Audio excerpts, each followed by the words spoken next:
Before we get into Grandma's attic again, I just want to thank you for subscribing and for liking this channel. I know it seems like a small thing, but it's free, and I really do appreciate each and every one of you who take the time to hit a couple of buttons, then leave a comment.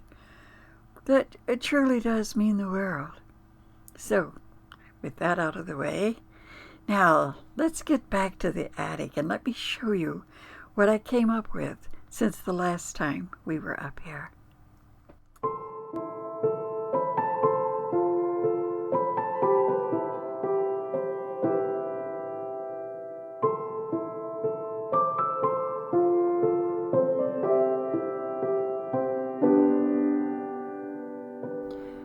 The first thing I did this morning was click on the overhead light, which wasn't much better than lighting a couple of candles, but at least there's some sunshine coming in through the one window over there on the other side of the room.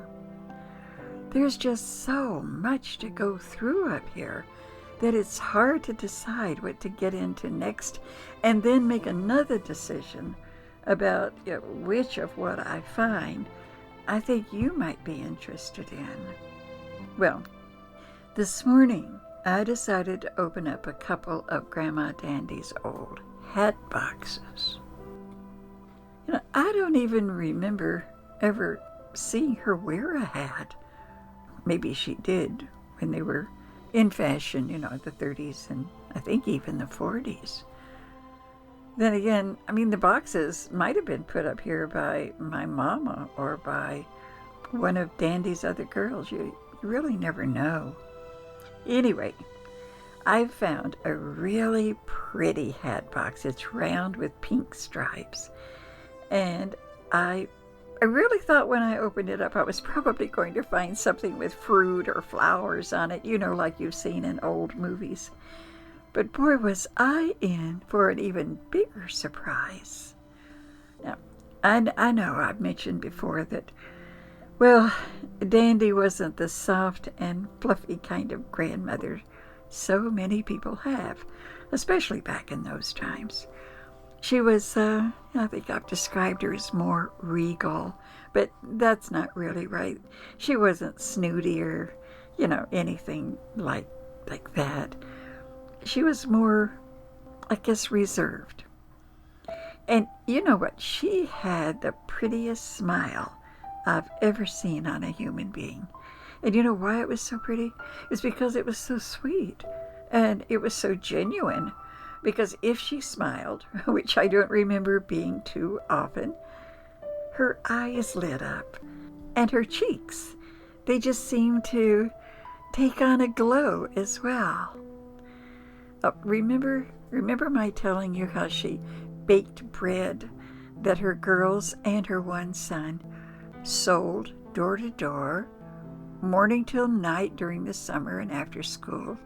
Then she worked in a department store, and then she rented out 2 rooms in their house so that she'd have paying boarders. But that meant extra work actually, with laundry and cooking, of course. But what I'm trying to say is that Dandy, she never really had time or probably inclination to be frivolous. I don't remember ever getting a hug or a Christmas present from her, not my entire life, but you know what? I never expected one. So I was never really disappointed. I just quietly and from a distance adored her. And then we took off, traveling with Mom and Daddy around the country all the time. And I honestly never thought about her again until we came back to Tampa to this house when I was around 11. It seemed like after that we just took up where we left off. Dandy and Mom cooking Sunday dinners, family at the table, stories told by the grown-ups, and me all ears listening. Pop had lived in the Orient, I think it was China to be exact, for several years before he and my grandmother got married. And he was convinced There is such a history of longevity in that part of the world because of their diet. Lots of bean sprouts. I mean, lots of bean sprouts, rice, and vegetables. Dinner at Dandy's house was always wonderful. And of course, being a kid, I had no idea that it was good for me, too. It was just food. And we dug in like it was Thanksgiving every Sunday. Oh, my aunts, those were her other daughters. They drop by once in a while and they join in the storytelling. But again, I don't remember anybody ever hugging or kissing. Now, lots of smiles, lots of laughter. But I never gave a thought to the word love. I don't think I really heard it. I kind of instinctively knew it existed, but I didn't know it had a name, and I'd never really experienced it. What stands out is that everybody was always so nicely dressed. Nobody had money to speak of, there was nothing show-offish. Clothes were probably straight off the rack or from Sears catalog. But they all had nice shoes.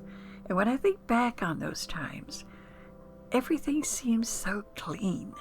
It's like there was a kindness between people. Not obvious affection, but a kindness. Now, I'm saying all of this because of what I found in that hat box. So here, let me pull it closer to the light so I can read out loud some of what I found. I just looked at the top few things earlier, and then I decided I'd take a better look when I could share it with you. So let's see here. Okay, here we go. Look at that. Taking the top off, and there are. It's packed full of cards. Birthday cards, get well cards, Easter cards, and Valentine's cards. There must be 100 or more. The Valentine's cards, they're so cute. They're those lacy kind that we see like in old magazines or sold on the internet under some nostalgia pieces. I was just floored. My grandmother, Dandy, kept Valentine cards. My non-fluffy, non-sweet talking, no hugging, no kissing grandma kept these for, years. Well, I went through some of the names to see if they were, if I recognized anybody they were from. And to be honest, I didn't. Not a lot of them. Oh, some were from Marge. It was a little girl print, like she pressed real hard down on the pencil to write that. Oh, Marge, that would be my mom. And then Ike, that's what everybody called my mom's younger sister, Abame. That would be Valentine. Love, Ike. Love, Marge. Nothing fancy. I think they let Hallmark do their talking for them. But Grandma Dandy kept them. That's the shocker. It just sort of proves a point that I've always believed. That everybody really wants just one thing, and that's to be loved. That reminds me, everything reminds me of a story, but it does remind me of this. When my children were very young, my husband and I lived in an area of Kansas City called Brookside. And I don't know what it looks like now, but in those days it looked like a street right out of an old Andy Hardy movie. Big, beautiful houses. Oh, not mansions or anything like that, just nice big houses, the kind made for lots of kids. And we sure had lots of kids on our street. McGee, I remember the name of it. Isn't that funny? Anyway, we just moved in not too much earlier than what I'm going to tell you about. And the other mothers invited me to join them at 10 sharp. That's when they all got together at somebody's house on a rotating basis every morning for coffee, 10 until 11. Well, on this one day, when I was having coffee with them, I mentioned that I was thinking about getting a permit to block off the street and have a street dance. I planned to bring in a local band and ask everybody on the street if they would bring potluck. And I'd invite the foreign students from the University of Missouri, which was just a few blocks away. Well, everybody loved the idea. They hadn't realized that most foreign students come in to study, but they're never invited into an American home, not during their entire stay. I think an interesting little side comment on that is that almost every foreign leader who is opposed to our country actually was educated here. Anyway, so I was telling them about my idea, and then one of the mothers said, "Oh, wait a minute, nope, that won't work." And then everybody got real quiet. And I said, what won't work? And one of the women explained that 8-year-old Tommy would never let us have a street dance. 8-year-old Tommy? He wouldn't allow a block party? That didn't make much sense. Well, it turned out that Tommy's parents were highly successful professionals. I think one of them was a professor. I think the other one was a doctor. And they just had little time to be with Tommy. So he made it his business to make everybody's life miserable, I was told. One mom tried to give her son a birthday party, but Tommy burned down the garage, which is where the party was going to be held. And then somebody else said that Tommy broke 2 of their windows in her house, and on it went. I mean, the Tommy stories were horrific. Well, why in the world, I wanted to know, didn't Tommy's parents do something about it? Oh, they did, I was told. They paid for the damages, and then they went on about their busy lives. But Tommy had a new nanny almost every other week. Most of them spoke little or no English, however. I just couldn't accept that a little kid, skinny little guy that he was, could stop a street party. So I got to thinking about it.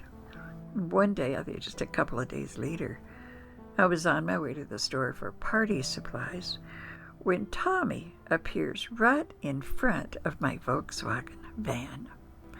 It was about 9 in the morning, I think, and he was already mad about something or other, and he just glared at me like he wanted to see if I'd yell at him and make him move from in front of the van. I guess that's what he was doing. Anyway, I decided to try something. So I leaned over and I opened the passenger side door, and then I crooked my finger at him. Well, Tommy came swaggering over, and then he looked in real suspicious, and he said, "Yeah?" It was sort of a sneer, you know. And I said, "Oh, you are just the fellow I'm looking for." And Tommy cocked his head to one side, kind of like he was waiting to hear what the trick might be. So I said, "No, really?" Well, now I was getting into it. And I said, "Tommy, you know, I'm going to block off the street tomorrow, and we're going to have a party, but they tell me that there are some kids, and even some older people too, who might give me a hard time. And you know what I need? I need somebody like you to help me." Tommy, he sort of squinched up one side of his face. But I did have his attention. And I said, "There are going to be lots of folks here. And some people, well, they just don't care about anybody's property. They don't care about having a good time. They just spoil it for everybody. And I've heard that you're a pretty tough cookie. And boy, that is what I need."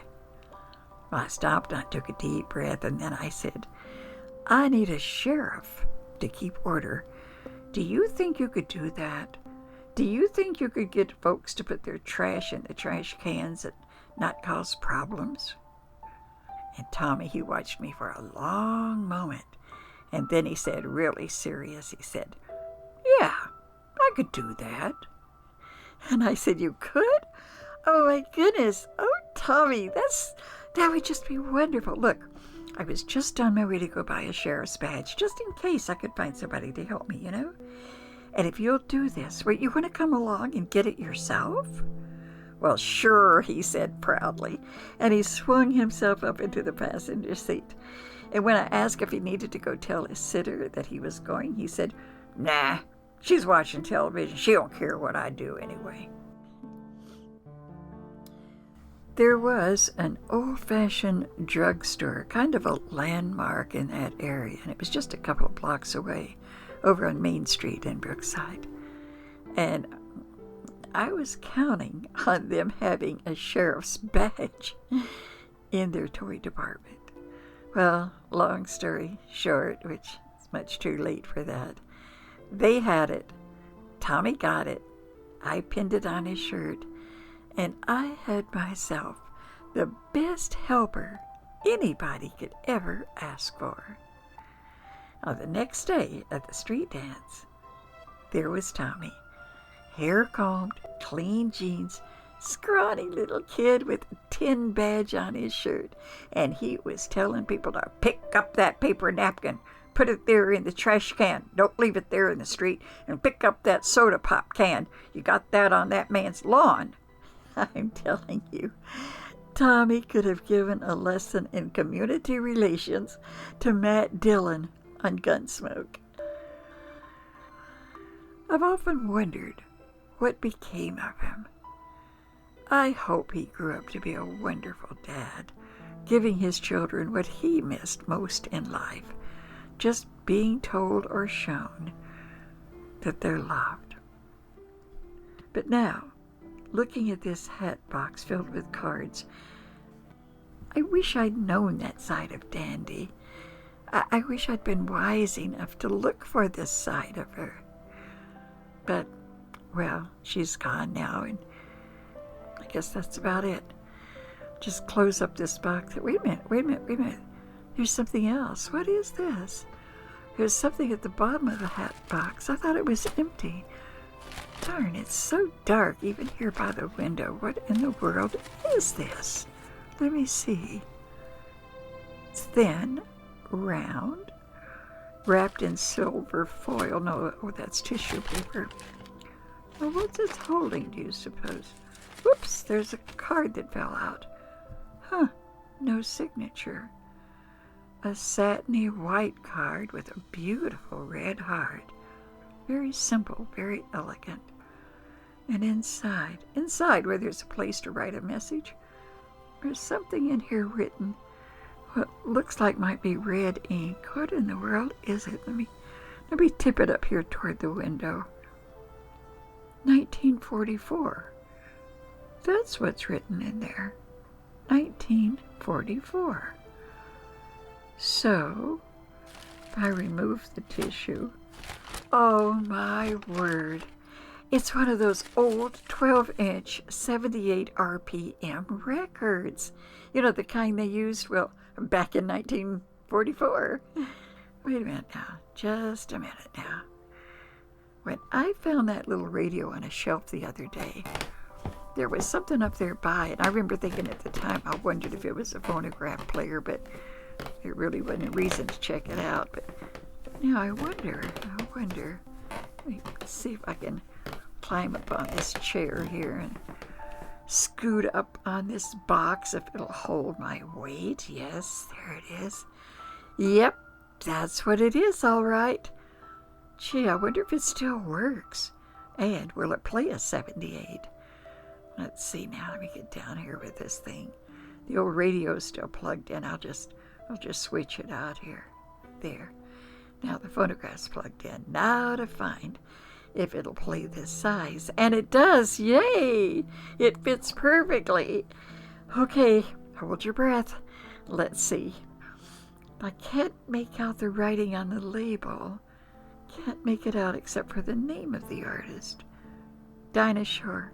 Well, that makes sense. She was a big star in 1944. That's what the card says, 1944.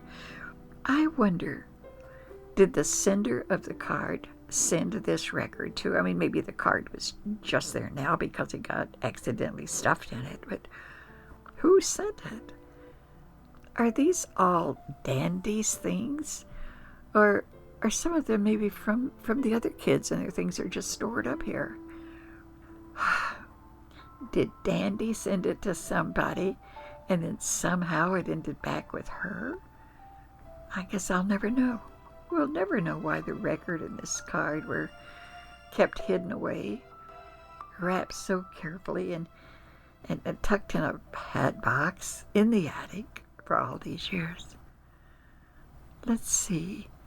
Maybe the song will give us a clue.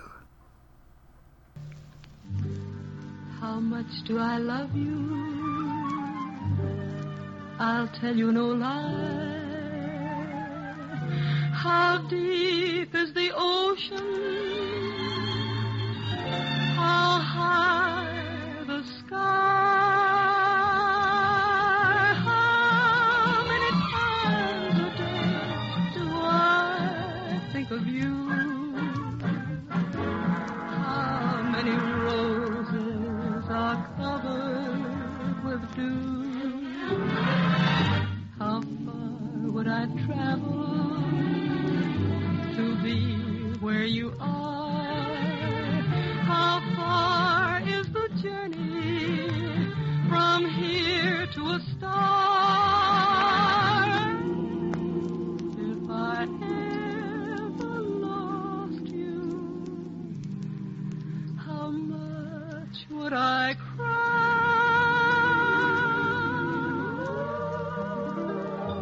How deep is the ocean? How high is the sky? How deep is the ocean? How high the sky?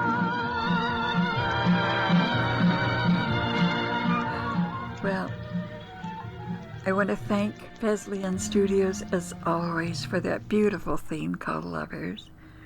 Thank RadioEchoes.